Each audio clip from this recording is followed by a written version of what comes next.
Yun, pinagsusuntok niya mga idol, oh. Naku, bugbog sarado yung lasinggero mga idol, oh. Kaya wag nyong aanuin yung mga yung mga takot sa asawa kasi ikaw yung pag bubunutan ng yan, ng init ng ulo kasi syempre hindi sila makaganti. Yan. Tignan natin, panoorin natin yan. Inaasar-asar siya nung yung bang yan, yung nakatayo. Lasing kasi, kung titignan, lasing siya mga idol, no?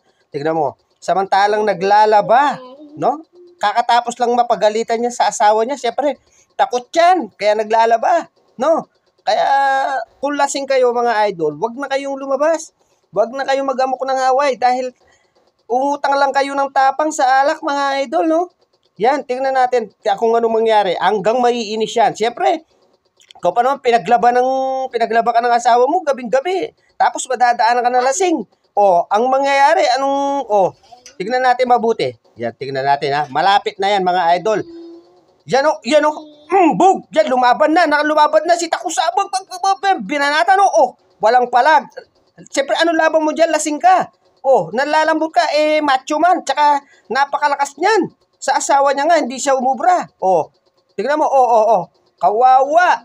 Hindi talaga tinigilan. Tatadyakan pa yan, mga idol. Kawawa. Kaya kapag lasing na, uwi. Huwag nang magano sa daan.